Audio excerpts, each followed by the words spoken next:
Sarah Mitchell never imagined that at 43 years old, she would be standing in the doorway of her suburban Minneapolis home, watching her husband of 20 years pack his belongings into cardboard boxes. The late afternoon sun cast long shadows across their living room, the same room where they had celebrated countless birthdays, holidays, and quiet Sunday mornings together. David's movements were methodical, almost mechanical, as if he had rehearsed this moment in his mind 1,000 times before. She could still remember the first time they met at that coffee shop near the University of Minnesota campus, how his laugh had filled the entire room and made her heart skip a beat. Now that same man couldn't even look her in the eye. The silence between them was deafening, broken only by the sound of packing tape being stretched across another box. Sarah's hands trembled as she clutched her coffee mug, the ceramic cold against her palms, despite the steam rising from within. She wanted to say something, anything, to bridge the growing chasm between them, but the words seemed to evaporate before they could reach her lips. How had they gotten here? How had two people who once promised to love each other forever become strangers living under the same roof? 3 months earlier, everything had seemed perfectly normal. They had their routines, their shared responsibilities, their comfortable silences. David would leave for his job at the architecture firm by 7:30 each morning, and Sarah would head to the elementary school where she taught 3rd grade.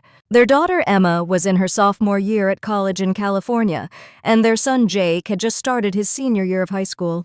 Life was busy but manageable, or so Sarah had thought. Looking back now, she could see the signs she had chosen to ignore, the way David stayed later at the office, the mysterious phone calls he would take in the garage, the distance in his eyes when they talked about their future. It was a Thursday evening when Sarah's carefully constructed world began to crumble. She had come home early from school with a migraine and found David's laptop open on the kitchen counter. She wasn't the type to snoop through her husband's things, but the email notification that popped up on the screen caught her attention. The sender's name was Jessica Chen, and the preview of the message contained words that made Sarah's blood run cold. Words like last night and can't stop thinking about you and when can we be together again?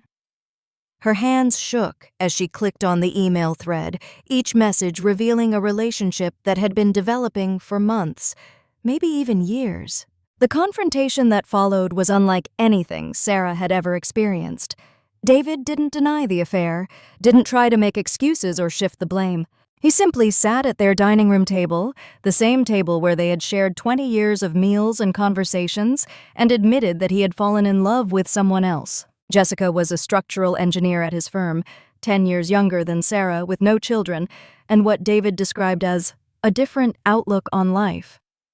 The words cut through Sarah like shards of glass, each revelation more painful than the last. In the days that followed, Sarah found herself moving through life in a fog. She would wake up in the middle of the night, reaching for David's side of the bed only to find it empty. He had moved to the guest room, claiming they both needed space to think.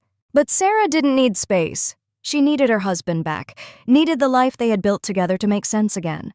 She thought about their wedding day, how radiant she had felt in her mother's vintage dress, how David had cried when she walked down the aisle. Where had that man gone? Where had that love disappeared to?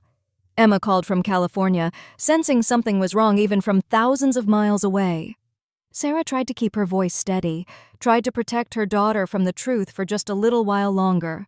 But Emma was perceptive, just like her mother, and she knew that something fundamental had shifted in their family dynamic. Jake, on the other hand, had withdrawn completely. He spent most of his time in his room, headphones on, creating a barrier between himself and the chaos unfolding in his home. Sarah's heart broke a little more each time she saw the confusion and hurt in her children's eyes. The rational part of Sarah's mind told her that divorce was probably inevitable. David had made his choice, and no amount of crying or pleading would change his mind. But the emotional part of her, the part that had loved this man for more than 2 decades, refused to give up without a fight. She suggested counseling, individual therapy, a trial separation, anything that might help them find their way back to each other. David agreed to attend a few sessions with their marriage counselor, Dr. Patricia Lawson, but his heart wasn't in it. He sat in the beige office, staring at the abstract art on the walls, giving rehearsed answers to Dr. Lawson's probing questions. Sarah threw herself into research, reading every relationship book she could find, searching for answers in the pages of self-help guides and psychology texts. She learned about the stages of grief in a marriage, about attachment styles and love languages, about the statistics of marriages surviving infidelity. The numbers weren't encouraging. Roughly 30% of marriages could recover from an affair, but only with both partners fully committed to the healing process. David's commitment seemed to wane with each passing day, his thoughts clearly elsewhere, probably with Jessica. One evening, while David was at another late meeting that Sarah knew wasn't actually a meeting at all, she found herself in Emma's empty bedroom. The walls were still covered with photos from high school. Emma with her debate team, Emma at prom, Emma and Jake making silly faces at the camera. Sarah sat on the bed, surrounded by memories of a happier time, and finally allowed herself to truly cry. Not the silent tears she had been shedding in the shower each morning, but deep, body-shaking sobs that seemed to come from the very depths of her soul. This wasn't how their story was supposed to end. The financial implications of divorce began to weigh heavily on Sarah's mind. They had built a comfortable life together, but dividing everything in half would change things dramatically. The house payments, Jake's upcoming college tuition, the retirement savings they had carefully accumulated, everything would need to be split, redistributed, reimagined. Sarah had always been practical about money, but she had never imagined having to plan a future that didn't include David's income and partnership. She started spreadsheets, calculating and recalculating, trying to figure out how to maintain some semblance of stability for herself and the children. Meanwhile, whispers began to circulate through their social circle. Minneapolis might be a city, but their suburb felt like a small town where everyone knew everyone else's business. Sarah could feel the stares at the grocery store, could sense the hushed conversations that stopped when she entered the room at school functions. Some friends rallied around her, offering support and shoulders to cry on. Others seemed to fade away, perhaps uncomfortable with the messy reality of a marriage falling apart, or perhaps choosing sides in a battle Sarah had never wanted to fight. Her sister Linda flew in from Boston, taking a week off from her job as a marketing executive to be with Sarah. Linda had never liked David, had always found him a bit too charming, a bit too smooth. But even she was shocked by the speed at which everything had unraveled. The two sisters spent long evenings on the back porch, wrapped in blankets against the cool Minnesota autumn air, sharing bottles of wine and memories of their childhood. Linda reminded Sarah of her strength, of all the challenges she had overcome in her life, of the resilient woman she had always been. As October turned to November, the leaves on the maple trees in their yard transformed into a brilliant array of reds and golds before falling to the ground. Sarah watched from the kitchen window as David raked them into neat piles, a chore he had done every autumn since they moved into this house 15 years ago. Would this be the last time? The thought made her chest tight with a grief she couldn't quite name. She had always loved fall, loved the way the world seemed to prepare for rest and renewal. But this year, the changing seasons felt like a metaphor for her own life. Everything she had known was dying, and she had no idea what would grow in its place. Jake's behavior became increasingly concerning. His grades started to slip, and he quit the basketball team without explanation. Sarah tried to talk to him, to break through the wall he had built around himself, but 17-year-old boys weren't known for their emotional availability, even in the best of circumstances. She found herself standing outside his door at night, listening to the music filtering through, wondering if she should knock or give him the space he seemed to desperately need. The school counselor called, expressing concern about Jake's sudden change in demeanor, and Sarah felt the weight of another failure settling on her shoulders. David finally made his decision the week before Thanksgiving. He sat Sarah down in the living room, the divorce papers spread out on the coffee table between them like a roadmap to an unwanted destination. He talked about amicable dissolution and joint custody and equitable distribution, legal terms that felt cold and foreign in the context of their shared life. Sarah listened numbly, her mind struggling to process that this was really happening. 20 years of marriage reduced to a stack of documents requiring signatures and notarization. The hardest part was telling the children. Emma flew home from California, and they sat together as a family one last time, the four of them around the dining room table. David explained in his calm, architect's voice that sometimes people grew apart, that it wasn't anyone's fault, that they both still loved Emma and Jake very much. Sarah watched her daughter's face crumble, watched Jake's jaw clench with anger he didn't know how to express. She wanted to gather them both in her arms and promise that everything would be okay. But how could she make that promise when she didn't believe it herself? Thanksgiving was a subdued affair. Linda stayed to help, and they attempted to maintain some sense of normalcy for the kids. But David's absence was palpable, his empty chair at the head of the table a glaring reminder of how much had changed. Sarah had cooked all his favorite dishes out of habit, the cornbread stuffing he loved, the green bean casserole his mother had taught her to make, the pumpkin pie with extra cinnamon just the way he liked it. Each dish felt like a small act of mourning for the life they were leaving behind. As winter settled over Minneapolis, Sarah began the long process of reimagining her future.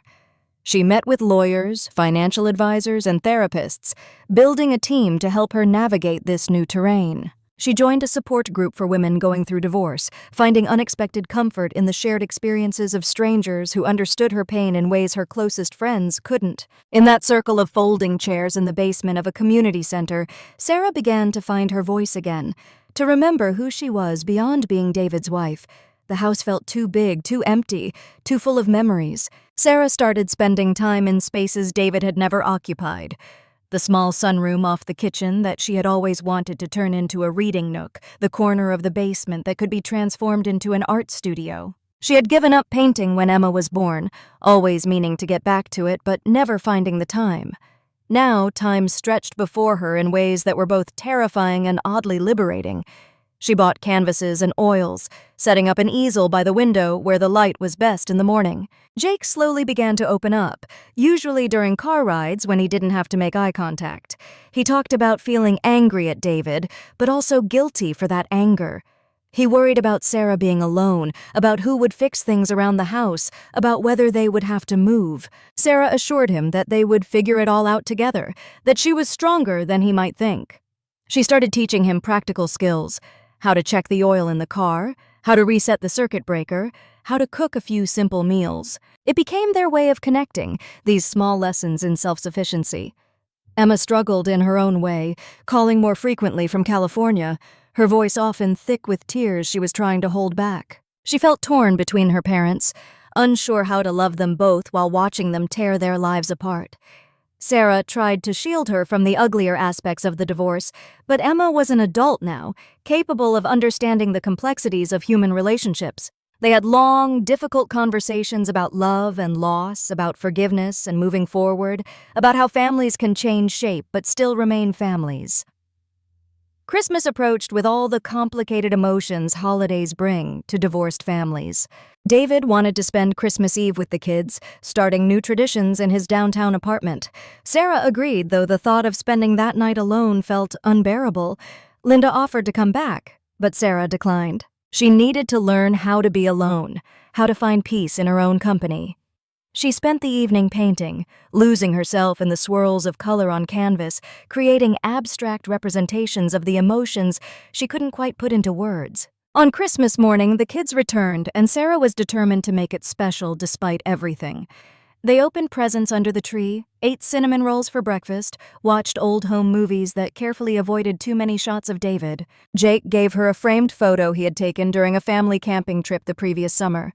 A sunrise over a lake, peaceful and full of promise. Emma presented her with a journal, its pages blank and waiting to be filled with whatever came next. These simple gifts moved Sarah to tears, evidence that her children saw her as more than just a victim of circumstances. The new year arrived with its inevitable promises of fresh starts and new beginnings. Sarah made resolutions, not about losing weight or organizing closets, but about rediscovering herself.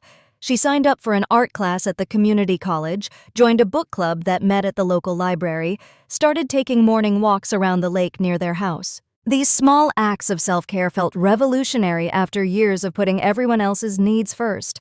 She was learning to be Sarah, not just Sarah and David, and while it was terrifying, it was also quietly exhilarating. The divorce was finalized on a gray Tuesday in February. Sarah sat in the courthouse, Watching David sign his name with the same flourish he had used on their marriage certificate 2 decades earlier, she thought she would cry, but instead she felt a strange sense of calm. The anticipation had been worse than the reality. Afterwards, she sat in her car in the parking garage, watching people hurry past in the winter cold, and realized that life would go on. The world hadn't ended. She was still breathing, still capable of driving home, still able to face whatever came next. Spring arrived slowly that year, the Minnesota winter reluctant to loosen its grip. But eventually the snow melted, revealing the green shoots of crocuses and daffodils Sarah had planted the previous fall. She stood in her garden, her hands in the soil, and thought about growth and renewal. The metaphor wasn't lost on her. She, too, was emerging from a long, cold season, tentatively putting out new shoots, reaching toward whatever light she could find. The garden had always been her sanctuary, but now it became her therapy, a place where she could create beauty and order in a world that often felt chaotic. Jake's 18th birthday arrived with the bittersweet realization that her baby was becoming a man. They celebrated with a small party, both David and Sarah in attendance, carefully navigating the new dynamics of co-parenting at major events. Watching David interact with his girlfriend Jessica was surreal. This woman who had been an abstract concept was now a real person with a laugh that was too loud and a habit of touching David's arm when she spoke. Sarah found to her surprise that the sharp pain she expected to feel had dulled to a manageable ache.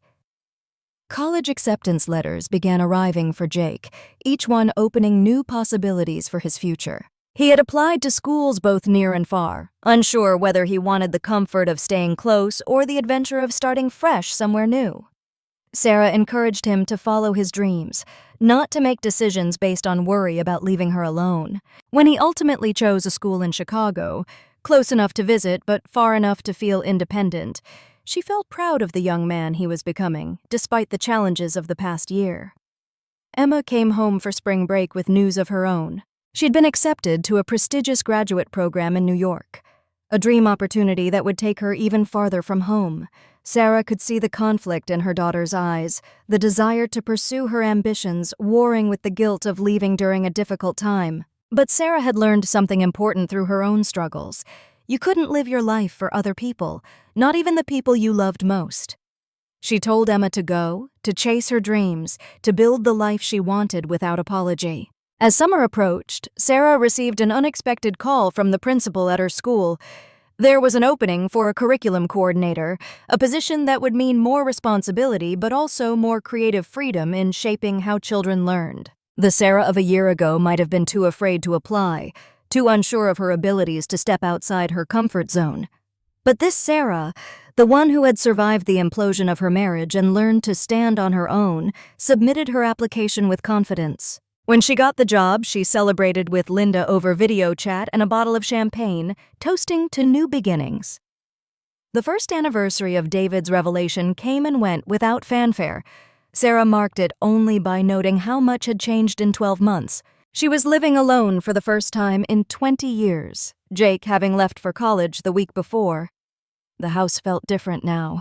Not empty, but spacious, full of possibility rather than absence. She had transformed David's former home office into an art studio, the walls covered with her paintings, bold and vibrant expressions of her journey through grief to something resembling hope. Dating was something Sarah couldn't quite wrap her mind around yet. Well-meaning friends tried to set her up, creating online profiles on her behalf, insisting she needed to get back out there. But Sarah was discovering the joy of her own company, the freedom of making decisions without consultation, the peace of evenings spent however she chose. Maybe someday she would be ready to open her heart again, but for now, she was content to focus on the relationship she was building with herself. The holidays approached again, this second round somehow easier than the first. New traditions were emerging. Thanksgiving with Linda's family in Boston, Christmas split between parents in a way that felt almost normal.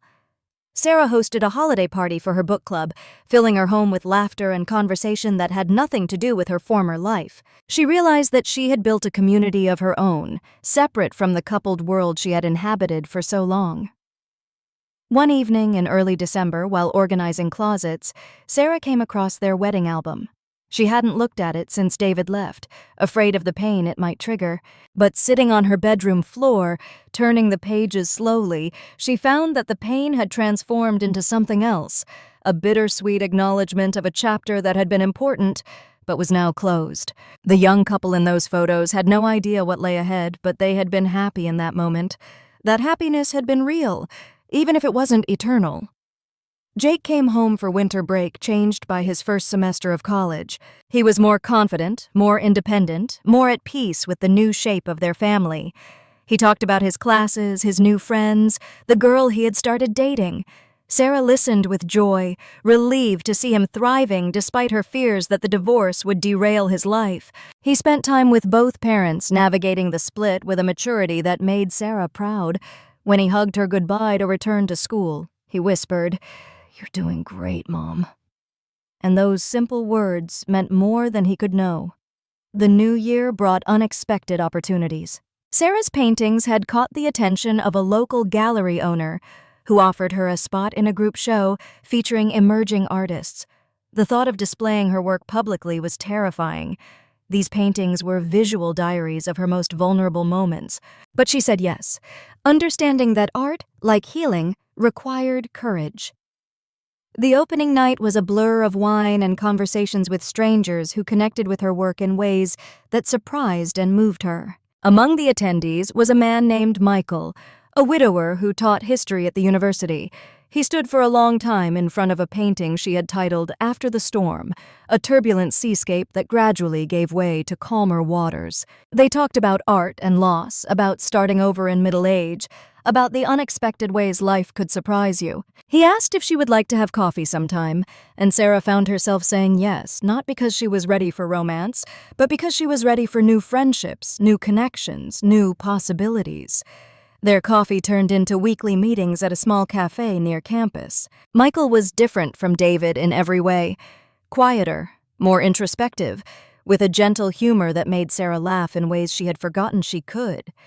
He didn't push for more than friendship, seeming to understand that Sarah was still finding her footing. They talked about books and travel, about their children and their dreams, about the strange journey of rebuilding a life after loss.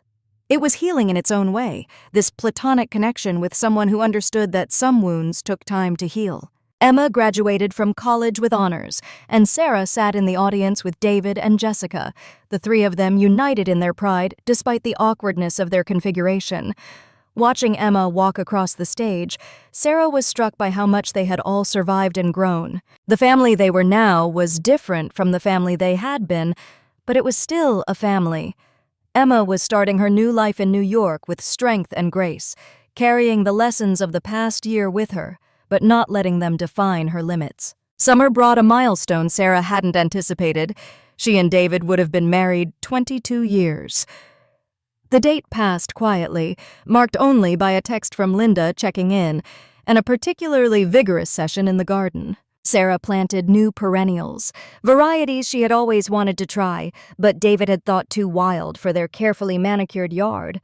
As she worked, she thought about how gardens, like lives, sometimes needed dramatic changes to truly flourish. The wild cottage garden, emerging under her care, was more beautiful than the controlled landscape they had maintained together. A letter arrived from David in late July. His handwriting on the envelope made Sarah's heart skip, old habits dying hard. Inside, he had written an apology of sorts, acknowledging the pain he had caused, expressing regret for how things had ended. He wrote about his own therapy, his recognition of patterns he was working to change, his hope that someday they could be friends for the sake of their children. Sarah read the letter 3 times before folding it carefully and placing it in a box of important documents. She didn't need his apology anymore, but she appreciated it nonetheless.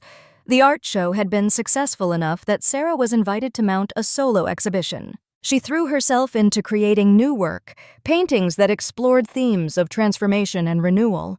The act of creation became a form of meditation, each brushstroke a small step toward wholeness. Michael often stopped by the studio with lunch, content to read while she painted, offering quiet companionship without demands. Their friendship had deepened but remained platonic, both of them recognizing the value of connections that didn't need labels or definitions. Jake chose to stay in Chicago for the summer, working an internship and taking summer classes. His independence was bittersweet for Sarah, evidence that she had raised a capable young man, but also a reminder that her active parenting years were coming to an end. She visited him once, staying in a hotel, letting him show her his life there. Seeing him comfortable in his own skin, building his own future, she felt a deep satisfaction. The divorce hadn't broken him. If anything, it had taught him resilience. As autumn returned, Sarah realized that 2 years had passed since her world had shifted on its axis. 2 years of grief and growth, of discovering strengths she didn't know she possessed, of building a life that was entirely her own. She stood in her studio, surrounded by canvases that told the story of her journey, and felt something she hadn't expected: gratitude. Not for the pain, but for the person that pain had revealed her to be. She was stronger, more creative, more authentically herself than she had ever been in her marriage.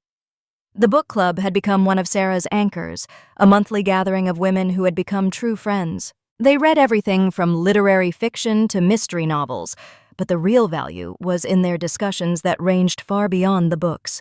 These women, ranging in age from 30 to 70, had become her chosen family, offering wisdom and support and laughter.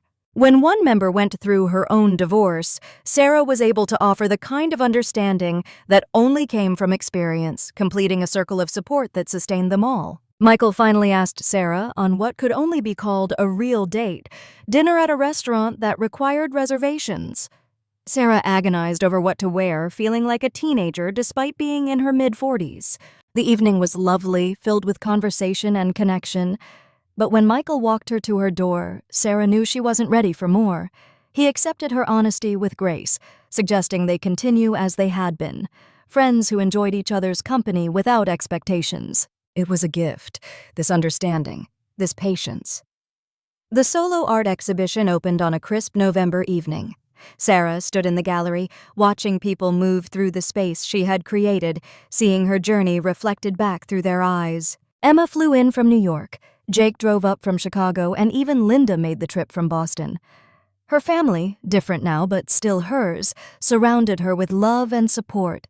David sent flowers with a note congratulating her, a gesture that felt appropriate in its distance and kindness. Several paintings sold that night, including After the Storm, to a collector who said it reminded her of her own journey through loss. Sarah realized that her personal story had become something larger, a universal narrative of resilience that resonated with others walking similar paths. She had transformed her pain into something beautiful, something that could offer hope to others.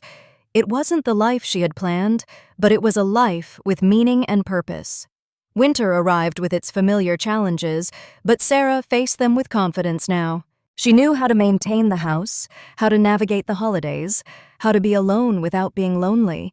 She had built routines that nurtured her: morning walks regardless of weather, evening painting sessions, weekend trips to museums and galleries.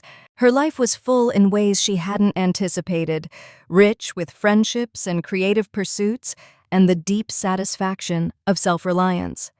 Jake brought his girlfriend home for spring break, a sweet engineering major named Aide who reminded Sarah a bit of herself at that age. Watching Jake navigate a relationship with the wisdom gained from witnessing his parents' divorce was touching. He was thoughtful and communicative in ways that gave Sarah hope for his future partnerships. Over dinner, Aide asked about Sarah's paintings, genuinely interested in the creative process, and Sarah found herself sharing more than she had intended about art as a pathway through difficult times. Emma's graduate program was challenging but fulfilling, and she called regularly with updates about her research and her life in New York. She had started seeing someone, a fellow graduate student who shared her passion for environmental science. Sarah listened to her daughter's excitement with joy, untinged by the sadness she might have felt 2 years ago. Her children were building their own lives, making their own choices, and isn't that exactly what she had raised them to do? The second anniversary of the divorce passed with little fanfare. Sarah noted it only because her lawyer sent paperwork about some final financial settlements. She signed the papers without the emotional weight such tasks had once carried. The legal dissolution of her marriage was old news now. The emotional work of moving forward largely complete. She was no longer David's ex-wife. She was simply Sarah, artist and educator and mother and friend, a complete person in her own right. Spring brought unexpected news. The gallery wanted to represent Sarah officially, offering her the opportunity to show her work in other cities. The prospect was both exciting and terrifying. Travel and professional recognition hadn't been part of her plan, but then again, none of this had been part of her plan. She said yes, understanding that growth required stepping into the unknown. The girl who had married David at 23 would never have imagined the woman she would become at 45. Michael remained a constant presence, their friendship having evolved into something deeper, but still undefined. They traveled together to Chicago for Jake's sophomore year art show. He had inherited his mother's creative gene as friends who happened to share a hotel room with 2 beds.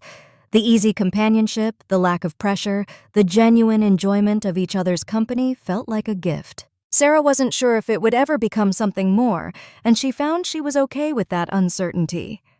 Summer arrived with a full calendar of art shows and family gatherings. Sarah's work was being featured in a Minneapolis magazine, complete with a profile that described her as an emerging artist finding beauty after heartbreak. The article felt surreal, this public acknowledgement of her journey, but also affirming. She had emerged from the chrysalis of her former life transformed, and that transformation was worth celebrating. The woman in the magazine photos looked confident and serene, a far cry from the broken person who had watched her husband pack boxes 3 years ago. The garden bloomed more beautifully than ever, the wild cottage style now fully realized. Sarah often sat among the flowers in the evening, sometimes alone, sometimes with Michael, sometimes with friends from her various circles. The house that had once felt too empty, now regularly filled with laughter and conversation. She hosted dinner parties and art gatherings, creating the kind of warm, welcoming space she had always dreamed of but somehow never achieved during her marriage. Emma announced her engagement during a family video call, her boyfriend having proposed during a research trip to Costa Rica. Sarah felt pure joy watching her daughter's happiness, unmarred by her own experience. Emma asked carefully if Sarah would be okay with David and Jessica attending the wedding, and Sarah assured her that of course they should be there. Families were complicated, but love didn't have to be. She would dance at her daughter's wedding with grace and genuine celebration, regardless of who else was in attendance. As autumn approached once again, Sarah reflected on the cycles of loss and renewal that had marked these past years. Like the seasons, she had experienced death and dormancy, but also rebirth and flowering. The woman she had become was not who she had expected to be, but perhaps that was the point. Life rarely followed the script we wrote for ourselves. The beauty was in adapting, in finding grace in the unexpected, in discovering that sometimes what felt like an ending was actually a beginning. The Minnesota leaves turned brilliant once more, and Sarah walked among them with a sense of peace she had fought hard to achieve. She thought about David occasionally, but without the sharp pain that had once accompanied his memory. He was part of her history, the father of her children, a chapter in her story that had helped shape who she had become. She could honor that history without being imprisoned by it. Forgiveness, she had learned, was more about freeing herself than absolving him. Jake decided to pursue a double major in business and photography, inspired in part by watching his mother reinvent herself through art. He talked about maybe opening a gallery someday, combining his business acumen with his creative eye. Sarah loved watching him dream big, unconstrained by the limitations that had held her back for so long. The divorce that she had feared would damage her children had instead shown them that life could be reimagined, that it was never too late to pursue authenticity. Winter settled in with its familiar rhythms, but Sarah no longer dreaded the cold and isolation. She had learned to find beauty in all seasons, both literal and metaphorical. Her studio stayed warm and bright, a sanctuary where she continued to create work that resonated with others, navigating their own difficult journeys. The paintings were selling well enough that she could reduce her teaching load, giving her more time for art and for the life she was consciously crafting. The book club decided to read a memoir about starting over after loss, and the discussion was particularly poignant. Sarah found herself sharing more of her story than usual, offering hope to a newer member who was just beginning her own divorce journey. It struck her how far she had come, from the woman who could barely get out of bed to someone who could offer guidance and support to others. The circle of healing continued, each person's story adding to the collective wisdom. Michael finally kissed her on New Year's Eve, a gentle, questioning kiss that Sarah answered with surprising enthusiasm. They had been moving toward this moment so slowly that it felt both inevitable and shocking. Afterwards, they talked for hours about what it might mean, how to proceed without rushing, how to honor both their pasts while building something new. It was mature and measured and exactly right for who they were now. Sarah went to bed that night feeling like a character in a new story, one she was writing herself. Emma's wedding planning brought the extended family together in new configurations. Sarah found herself having lunch with Jessica to discuss shower plans, a surreal experience that went more smoothly than expected. Jessica was nervous, clearly wanting Sarah's approval, and Sarah found she could give it genuinely. They would never be friends, but they could be friendly for the sake of the family they all shared now. It was growth, hard-won and sometimes uncomfortable, but growth nonetheless. The rhythms of this new life had become natural now, painting in the morning light, teaching in the afternoon, evenings with Michael or friends, or blissfully alone with a book. Sarah had learned to appreciate solitude without fearing loneliness, to enjoy companionship without needing validation. She was whole in herself, which made her a better partner, mother, and friend. The journey to this place had been brutal, but the destination was worth every difficult step. Spring arrived with a commission for a large painting for a corporate collection. Sarah stood before the blank canvas, no longer intimidated by the empty space. She had learned that creation came from working through fear, not waiting for its absence. As she laid down the first strokes, she thought about all the blank canvases she had faced these past years. Emotional, professional, personal. Each one had been an opportunity to create something meaningful from nothing but will and imagination.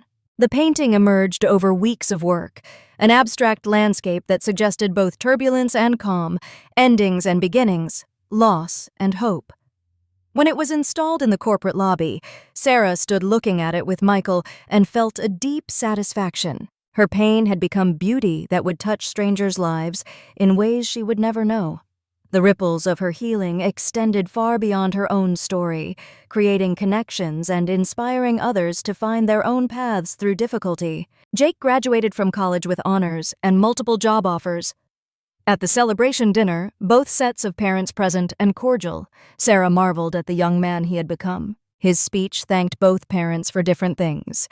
His father for teaching him precision and planning, his mother for showing him resilience and the courage to reimagine life when necessary. There wasn't a dry eye at the table, even David's. They had all survived and grown, becoming better versions of themselves through the crucible of change. Summer brought travel with Michael to places Sarah had always wanted to see, but had never prioritized during her marriage. They explored art museums in Europe, hiked through national parks, discovered small towns with thriving artist communities. It was partnership without possession, each maintaining their independence while choosing to share experiences. Sarah painted wherever they went, quick studies that captured the essence of places and moments, building a visual diary of this new chapter. The house finally sold that fall. Sarah had been reluctant to let it go, this place that had housed so many memories, but Jake and Emma were building their own lives, and the space was more than she needed. She bought a smaller cottage closer to the lake, with perfect light for a studio and a wild garden that previous owners had lovingly tended. Moving day was emotional but not devastating. She was taking the best parts with her, the paintings, the photographs, the lessons learned within those walls. The cottage quickly became a haven, decorated with art and filled with the energy of new beginnings. Sarah hosted intimate dinner parties, her table surrounded by the eclectic group of friends she had gathered, fellow artists, teachers, book club members, neighbors who had become chosen family. Michael was often there, but not always. Their relationship solid, but not codependent. They had keys to each other's homes, but maintained separate spaces, an arrangement that suited them both perfectly. Emma's wedding day dawned clear and bright, one of those perfect autumn days that made everything seem possible. Sarah stood in her daughter's childhood bedroom, helping her into the wedding dress they had chosen together, both of them crying and laughing simultaneously. The ceremony was in a garden, David walking Emma down the aisle, while Sarah waited at the altar as matron of honor. It was a moment that could have been awkward but felt instead like a testament to the family's ability to evolve and adapt. At the reception, Sarah danced with her children, with Michael, even briefly with David in a moment that felt like proper closure. Watching Emma and her new husband begin their journey, Sarah offered silent prayers that their path would be smoother than her own had been. But she also knew that if challenges came, her daughter had witnessed how to survive them with grace. The lessons of the divorce, painful as they had been, had taught them all about resilience and the possibility of happiness after heartbreak. As the evening wound down, Sarah found herself on the terrace, looking out over the celebration. Linda joined her, wrapping an arm around her shoulders. "You did it," her sister said simply. "You rebuilt everything." Sarah nodded, understanding that the rebuilding had been about more than just surviving divorce. It had been about discovering who she really was, what she really wanted, how to live authentically. The marriage might have ended, but in many ways, her life had just begun. The years continued to unfold with their mixture of ordinary moments and small miracles. Sarah's art career flourished in ways that surprised everyone, including herself. She began teaching workshops, sharing not just technique but the philosophy of using creativity as a pathway through difficulty. Her students ranged from young adults to retirees, all seeking something more than just instruction in painting. They found in Sarah's studio a space for transformation, where pain could become beauty and silence could become expression. Michael proposed on a quiet Tuesday morning over coffee. No grand gesture, just a simple question born from years of patient love. Sarah said yes without hesitation, knowing that this partnership was built on a foundation completely different from her first marriage. They married the following spring in the cottage garden, surrounded by a small group of family and friends who had witnessed their careful, conscious building of a life together. It was a celebration not just of love, but of second chances and the wisdom that comes with age. Jake started his own photography business, specializing in capturing life's transitional moments, graduations, retirements, new beginnings. His artist's eye, developed through watching his mother's journey, allowed him to see the beauty in change that others might miss. He often credited the divorce with teaching him that life's most difficult moments could also be its most transformative. His work reflected this philosophy, finding light in shadow, hope in uncertainty. Emma's first child arrived on a snowy December morning, a daughter she named Hope. Sarah held her granddaughter for the first time and felt the circle of life completing itself in ways she had never imagined during those dark days after David left. This new life was untouched by the pain of the past, a fresh canvas waiting to be painted with experiences and love. Sarah whispered promises to the baby about the stories she would tell, the paintings she would create for her, the wisdom she would share when the time was right. The cottage by the lake became a gathering place for the extended, complicated, beautiful family they had all become. Holiday dinners included various configurations of children, grandchildren, current and former spouses, friends who had become family. It was messy and sometimes awkward, but it was real. Sarah had learned that families could be broken and whole simultaneously, that love could take many forms, that forgiveness was an ongoing process rather than a destination. Looking back on the journey from that devastating Thursday evening when she discovered David's affair to this place of peace and purpose, Sarah could trace the path but still marveled at its trajectory. She had thought her life was ending when her marriage fell apart. Instead, it had been a beginning she couldn't have imagined, a transformation that had revealed strength she didn't know she possessed. The scars remained, but they had become part of her story rather than the whole of it. The paintings from those early, dark days now hung in galleries and homes around the country, touching lives Sarah would never meet. People wrote to her, sharing how her work had helped them through their own difficulties, how seeing beauty emerge from pain had given them hope. Sarah kept these letters in a special box, reading them on days when the old doubts crept in, reminding herself that purpose could be found in the most unexpected places. Michael proved to be the partner she hadn't known she needed, supportive without being overbearing, present without being possessive.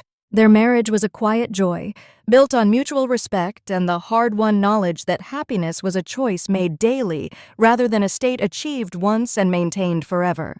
They traveled and painted and read together, but they also honored their need for solitude and independence. It was a mature love, less dramatic than young passion, but more sustainable. The seasons continued their eternal cycle, and Sarah had learned to find beauty in each one. Spring's promise, summer's abundance, fall's letting go, winter's quiet reflection. All had their place in the rhythm of a life fully lived. She painted them all, external landscapes that reflected internal journeys, each canvas a meditation on resilience and renewal. The art was no longer just therapy. It had become her voice, her contribution to the ongoing human conversation about how to survive and thrive. As Sarah approached 50, she felt more herself than she had at any other point in her life. The role of David's wife had been shed like an outgrown skin, replaced by an identity that was multifaceted and entirely her own. Mother, grandmother, artist, teacher, partner, friend, she wore these roles lightly, no longer defining herself by any single relationship or achievement. She had learned the hard way that identity was something you created, not something granted by others. The book club evolved into a support network that extended far beyond monthly literary discussions. When members faced challenges, illness, loss, life transitions, the group rallied with practical help and emotional support. Sarah often reflected on how different her divorce might have been with this network in place, but she also recognized that building this community had been part of her healing. Sometimes you had to walk through the wilderness alone before you could help others find their way. Jake fell in love with a fellow artist, a sculptor named Maria, who understood his creative drive and complemented his vision with her own. Watching her son navigate partnership with the emotional intelligence born from witnessing both failure and recovery filled Sarah with pride. He spoke openly about feelings, set healthy boundaries, and approached commitment with eyes wide open to both its joys and challenges. The divorce had taught him lessons that no amount of parental advice could have conveyed. Emma's second child, a son named David after his grandfather, arrived 2 years after Hope. Sarah watched David hold his namesake with tears streaming down his face. This moment of connection transcending all the pain that had come before. They had found their way to a different kind of family, one that could celebrate together despite no longer being together. It was testament to the possibility of healing, of choosing grace over bitterness, of putting children's needs above adult wounds. The art workshop Sarah taught became legendary in the local creative community, known as much for their therapeutic value as their technical instruction. Students came seeking to improve their painting skills, but left with something more valuable: permission to use creativity as a tool for processing life's challenges. Sarah shared her story openly but without dwelling, using her journey as an example that transformation was possible at any age, in any circumstance. One particularly meaningful workshop focused on painting through transition. The students were all women navigating major life changes: divorce, widowhood, empty nests, career shifts.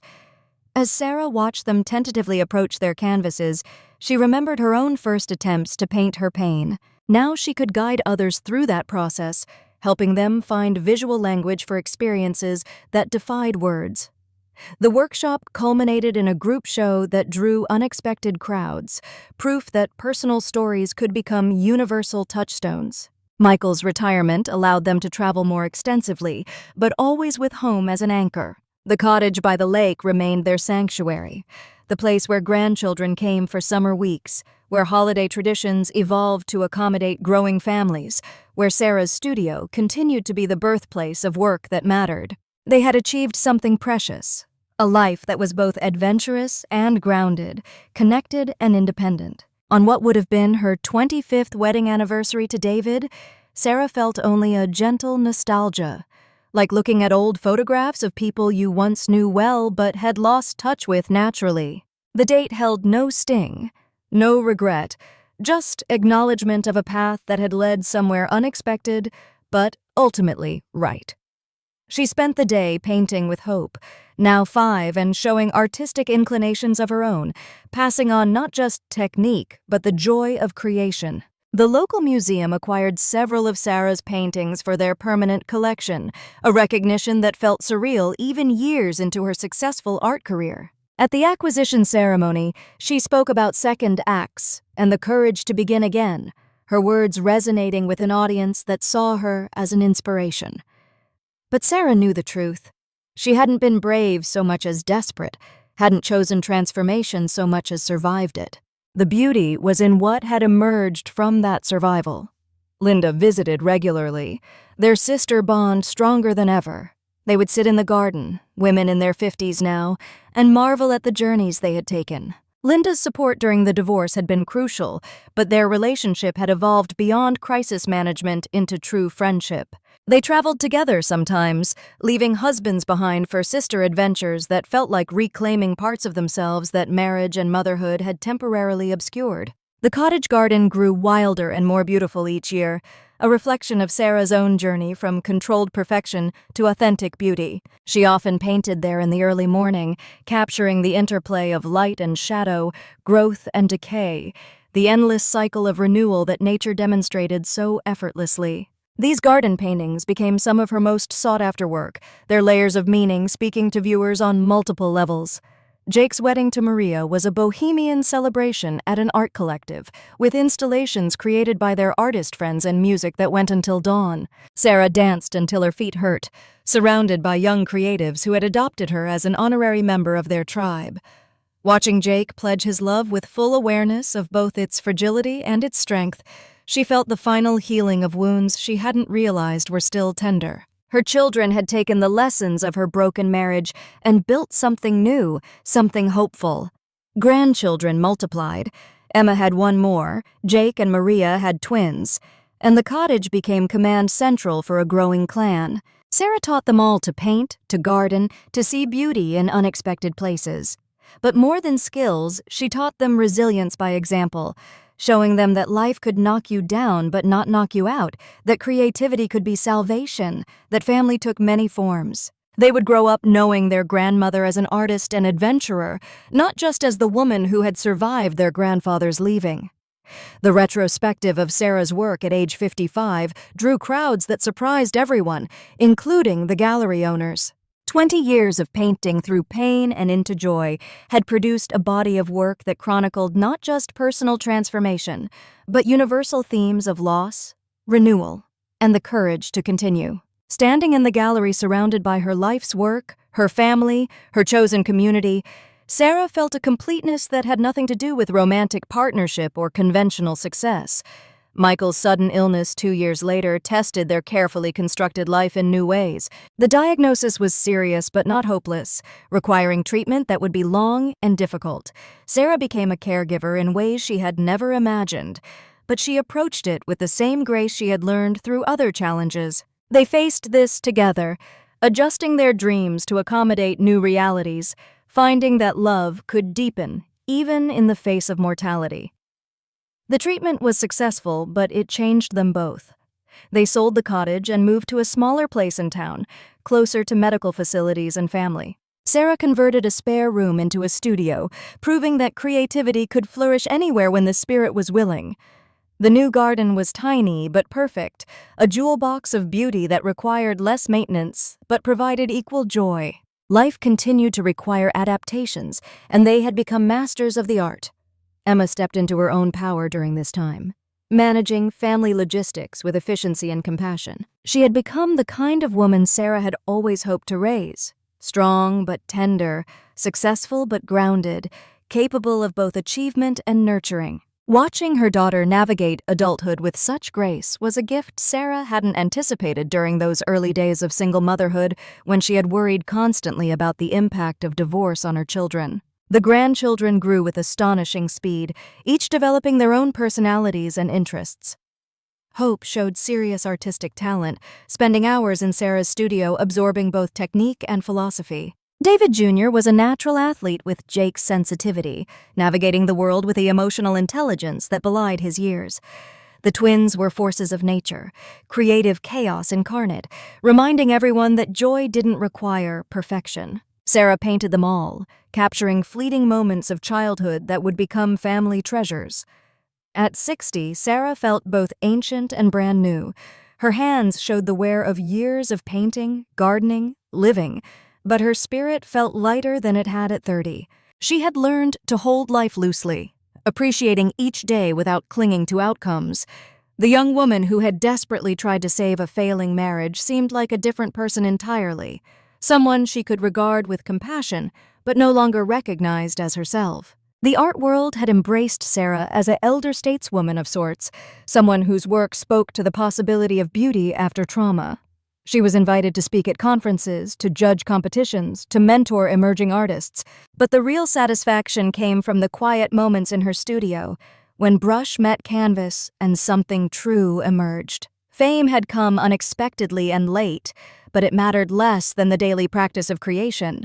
Michael recovered fully, but remained changed by his brush with mortality. They spoke more openly about endings, about the time they had left, about what mattered most. Their marriage deepened into something beyond romance, a true partnership of souls who had chosen each other not from need, but from abundance. They supported each other's continued growth, understanding that even in their 60s, they were still becoming who they were meant to be. The family gathered for Sarah and Michael's 10th anniversary. The cottage garden transformed into a fairyland of lights and flowers. David came with his third wife. Jessica hadn't lasted, apparently, and the interaction was cordial, almost friendly. They were grandparents together now, bound by these young lives they both adored, the old wounds scarred over and largely forgotten.